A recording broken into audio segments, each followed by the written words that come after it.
Halo semuanya, selamat datang di segmen analisa. Kita bahas terkait dengan statement terbaru dari Denada Tambunan yang pada akhirnya mengakui secara langsung bahwa Reza Rizky adalah betul putranya yang telah dilahirkan sekitar 24 tahun yang lalu. Ada beberapa hal yang terlihat di sini bahwa Reza memang masih menyimpan kekecewaan terhadap ibundanya, walaupun kuasa hukum sudah memberikan statement adanya pengakuan dari Denada tersebut, tetapi dari Reza Rizky mengatakan belum puas kalau belum secara langsung Denada itu menyampaikannya. Dan akhirnya hari ini menyampaikannya. Ada permintaan maaf yang disampaikan. Denada mengaku bahwa 24 tahun lalu dia memiliki permasalahan secara psikologis yang dia belum punya mental yang kuat untuk mengasuh Reza Rizky dari 24 tahun lalu. Tetapi kan kita juga paham ya bahwa ekonomi Denada dan keluarganya termasuk ekonomi menengah ke atas sebenarnya.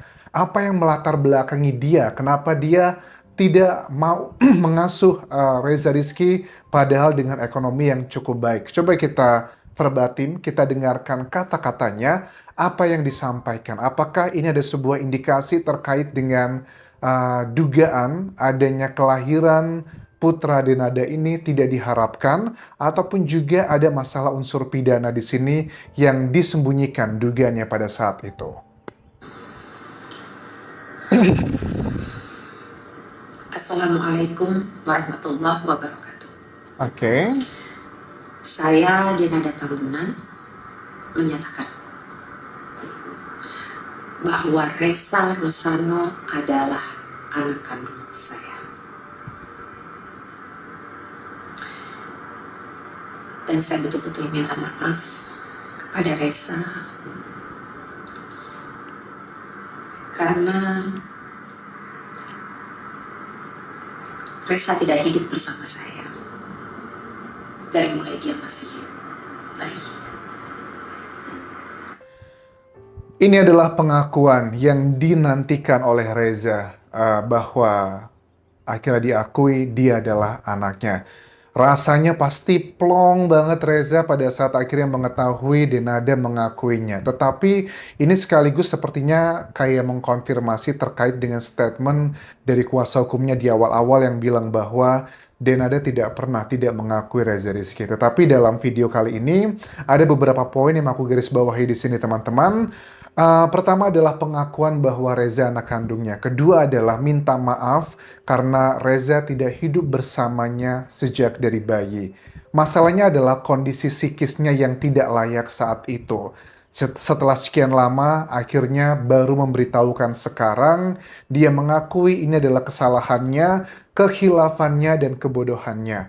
Dan semoga Reza mau memaafkan dan menerima sebagai ibu kandungnya. Dan dia mengaku masih belajar menjadi ibu yang sesuai dengan harapan anak-anaknya. Dia juga minta maaf terhadap almarhumah ibundanya, Emilia Contessa, dan juga adik-adiknya.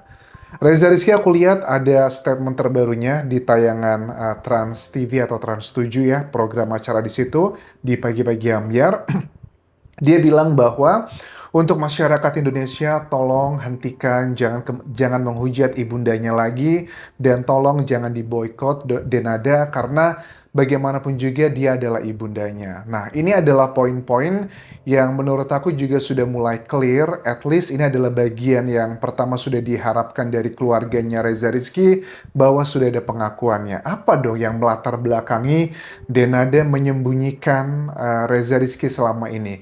Beberapa dugaan dari masyarakat terpecah menjadi dua, teman-teman. Pertama adalah apakah mungkin Reza Rizky dilahirkan di luar pernikahan, sepertinya mengarah ke sana, karena hubungan yang kebablasan. Yang kedua adalah isu-isu beredar di luar sana, Denada adalah kayak korban dari tindak pidana tertentu yang kalian sudah paham maksudnya kemana, makanya ada hal-hal yang sepertinya kayak trauma kalau melihat Reza Rizky. Antara dua hal tersebut. Dan dari timnya Reza Rizky, pada saat menjelaskan ke media bagaimana dengan sosok ayahnya, apakah akan dicari tahu, Reza mengatakan dengan tegas bahwa saya fokusnya adalah kepada ibunda sekarang, mencari tahu dan mencari klarifikasi dari sang ibu, Karena nanti otomatis kalau sudah pengakuan dari sang ibu, ayahnya juga bakal ketahuan. Nah, ini menjadi salah satu pertanyaan dan juga kayak mengklarifikasi kenapa menurut kuasa hukumnya Reza Rizky pada saat Reza itu kecil, tinggal beberapa waktu bersama neneknya, yang sudah berpulang, kenapa perlakuannya kok kayak tidak ada rasa kasih sayang? Biasanya ya, nenek itu akan sangat sayang sama cucunya. Tetapi mohon maaf, menurut pengakuan dari timnya Reza Rizky, ada perlakuan-perlakuan yang kayaknya pilih kasih begitu loh. Maksudnya gimana? Kenapa? Kan katanya Reza Rizky itu sudah diasuh oleh ibunda dan juga ayahandanya, Ibu Rati dan suami dari usia 10 hari. Tapi kenapa kok masih ada momentum tinggal bersama sang nenek? Katanya adalah itu pada saat orang tua asuhnya Reza Rizky sedang berobat di Jakarta. Momentumnya adalah begini, salah satu kejadiannya. Kalau main video game dengan pamannya berarti ya, Reza Rizky gitu ya. Lagi main game, video game di kasur, tapi si Reza kecil ini diminta untuk duduk di bawah. Kesannya bahwa derajatnya sebegitu rendahnya. Apakah ini sebuah permintaan yang dilakukan oleh orang-orang dewasa saat itu, ataukah cuma karena mungkin ya kenakalan anak-anak remaja, mungkin kan kita nggak bisa kontrol apa yang terjadi. Tetapi ada salah satu klarifikasi dari salah satu adik Denada yang berbicara di media bilang bahwa terkait isu katanya Reza Rizky itu bekerja ke neneknya dengan gaji 2,5 juta sebagai supir, itu semua tidak dibantah, tapi hanya dikatakan itu adalah bentuk pendidikan. Bahkan anak-anaknya pun juga sama pada saat mereka itu sekolah ataupun kuliah, mereka kerja di pusat saji kayak makanan cepat agar mereka bisa belajar cara mencari uang. Tetapi apakah itu masuk akal atau enggak? Karena kan kalau anak-anaknya, mohon maaf, almarhumah, itu kan sekolahnya sampai ke luar negeri, ke Australia. Tapi kalau untuk Reza Rizky, boro-boro kuliah sampai ke luar negeri. Kuliah di Indonesia aja gagal sampai semester 4 karena alasannya tidak ada biaya. Bagaimana dengan orang tua angkatnya? Kenapa mereka tidak membiayai? Ya, sepertinya Reza mengatakan ekonomi ibu dan juga ayahandanya memang cukup terganggu beberapa tahun terakhir. Terus dikatakan ada momentum di saat kecilnya ketika minta apa-apa nih ke neneknya, katanya tuh selalu diberikan barang-barang bekas oleh anak-anaknya, which is adalah paman-pamannya Reza Rizky. Dia tinggal di kamar yang sebenarnya adalah gudang. Kadang listriknya pun mati ketika orang tua asuhnya sedang berobat ke Jakarta. Jadi kan kalau berobat itu nggak mungkin sehari dua hari, mungkin bisa tinggal beberapa hari atau bahkan beberapa minggu. Itulah momentum kenapa Reza itu harus tinggal bersama neneknya, dititipkan di situ karena masalah orang tua kesehatan tersebut. Kadang sehari pun nggak dikasih makan, makan juga salah kadarnya. Ini anak kasihan sekali. Saya bakal buka lebih banyak lagi dan hajar dalam tanda kutip keluarga besar Denada kalau tidak ada itikat baik. Ini adalah statement dari kuasa hukumnya Reza Rizky yang sekaligus juga adalah pamannya. Nah, tetapi dari statement-statement Denada ini sepertinya sudah mulai dia mengendurkan egonya. Kenapa? Karena kalau sebelum-sebelumnya yang mengatakan adalah kuasa hukumnya, tapi sekarang Denada secara langsung yang mengatakan. Aku bisa memahami sih ya, karena apa ya? Denada yang sudah usia berapa sekarang? Mungkin sudah menjelang 50 tahun ya. Ini kan berarti kehidupannya dia itu lahir di era-era yang baby boomer gitu loh. Jadi orang tua zaman dulu kan mungkin banyak yang kolot, yang berpola pikirnya tidak seperti terbuka sekarang. Tetapi yang membuat aku heran adalah kalau mereka berasal dari keluarga yang ekonominya pas-pasan, kita bisa pahami gitu ya, melakukan A, B, C, dan D. Tetapi keluarga Denada yang ekonominya sangat baik menurut aku, orang terkenal juga, berarti kalau Denada usia sekarang 47 tahun, dikurangin 24 tahun usianya Reza Rizky, artinya kurang lebih melahirkan Reza adalah di usia yang bukan belasan tahun, sudah sekitar 23 atau 24.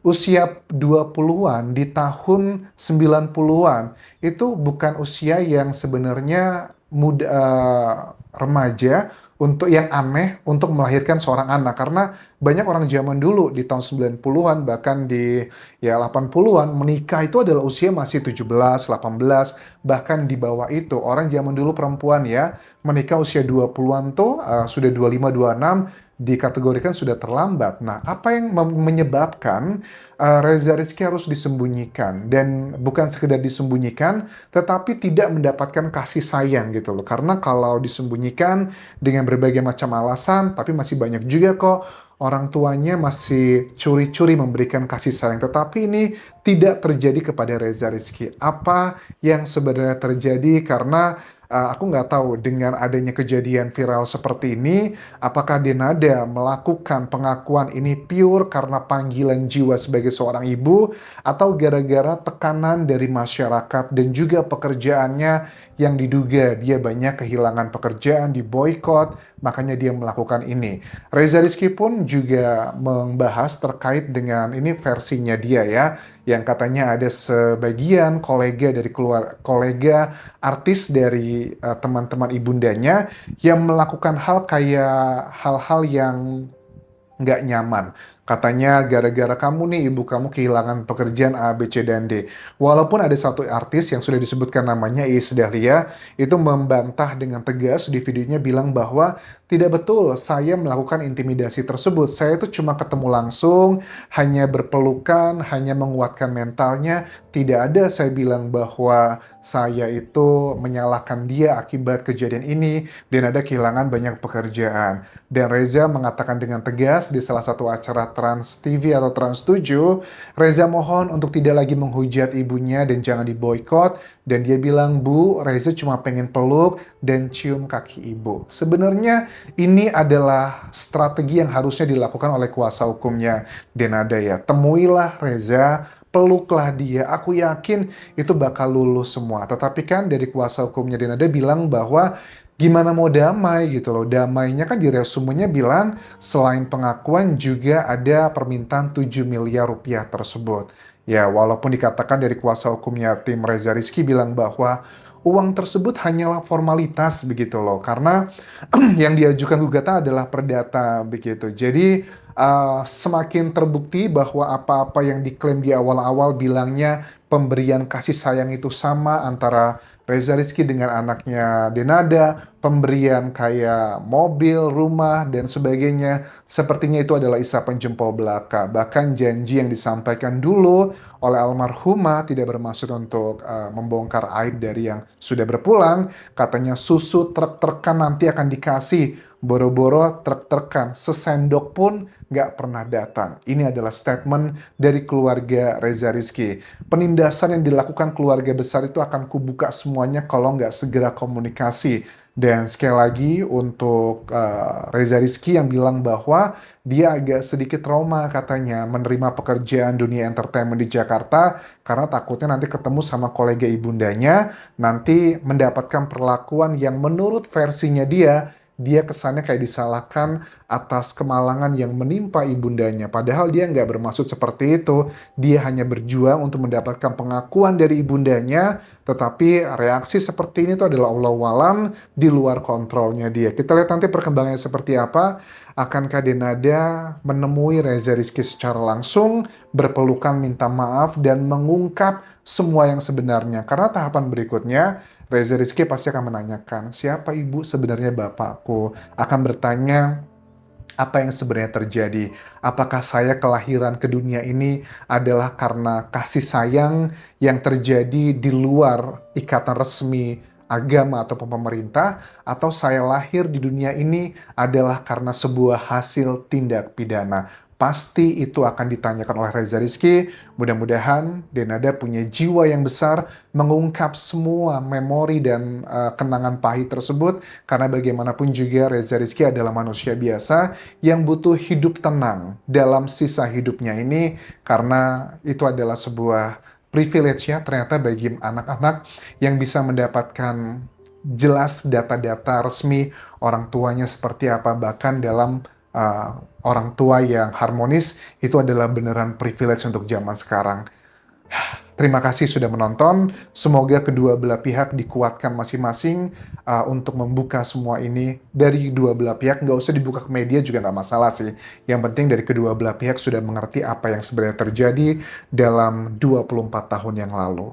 Terima kasih sudah menonton, sampai ketemu lagi di video berikutnya. Tinggalkan like dan juga komen, subscribe channel YouTube ini, follow Instagram, Facebook pageku dan juga akun TikTok Dian Jasa Asmara. Sampai jumpa.